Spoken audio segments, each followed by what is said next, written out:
আসসালামু আলাইকুম। আজকে টিউটোরিয়ালে এই ত্রিভুজাকৃতি জমিকে সমান ৩ অংশে বিভক্ত করব। এই প্রান্ত থেকে এইভাবে এখানে একটা ভাগ হবে এবং এখানে একটা ভাগ হবে। এখন ত্রিভুজাকৃতি জমিকে ভাগ করার জন্য কোনো ক্যালকুলেশনের প্রয়োজন পড়ে না।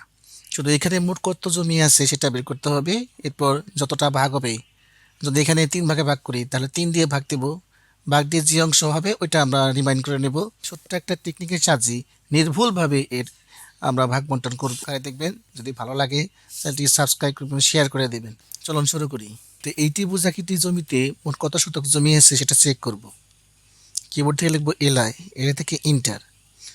ইন্টার দিয়ে এখানে যে মানটা পাবেন এই মানটাকে কপি করবেন। কপি করে আমরা যাবো ক্যালকুলেটরে, ক্যালকুলেটরে পেস্ট করে দেব। এখানে জমি আছে 2,90,515.66 স্কোয়ার ফুট। তো এই পরিমাণ জমিকে আমরা 3 ভাগে ভাগ করব। তো ভাগ দেব 3 দ্বারা। তো প্রত্যেক ভাগে পাবে 96,838.55 বর্গ ফুট পাবে। আমরা যখন বিভক্ত করব তখন প্রত্যেক ভাগে এই মানটা আসে কিনা সেটা আমরা চেক করব। এটাকে আমরা পিন করে রেখে দিই। এটাকে সিলেক্ট করব। সিলেক্ট করার পর উপরের দিকে আছে দেখেন এক্সপ্লোড। এই এক্সপ্লোডে ক্লিক করলাম। এক্সপ্লোডে ক্লিক করলে কি হবে, একটা লাইন জোড়া ছিল সেটা বিচ্ছিন্ন হয়ে আলাদা আলাদা লাইনে পরিণত হয়ে যাবে। এই লাইনটাকে আমরা সিলেক্ট করব। সিলেক্ট করার পর এই কালার আমরা চেঞ্জ করে দেব ম্যাজেন্টা কালারে।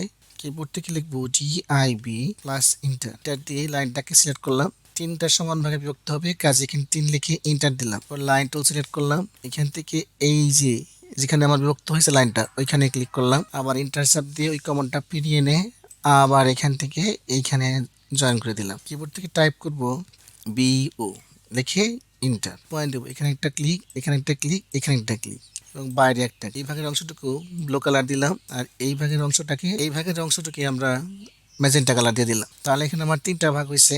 আর এখানে যে ইউটিলিটিস অপশনটা আছে এই পয়েন্ট স্টাইল দিবেন।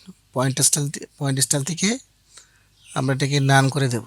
এখন এই ভাগে আবার মোট কত জমি আছে সেটা দেখবো। এই লাই চাপ দিব। এখানে দেখেন এই যে 96,838.55 বর্গ ফুট এই প্রথম ভাগে আছে। এরপর দ্বিতীয় ভাগটাকে চেক করব। এই লাই প্রেস করবেন। 96,838.55 স্কোয়ার ফুট এখানেও আছে। এরপর এই শেষ ভাগটা চেক করব। এই লাই চাপ দিব।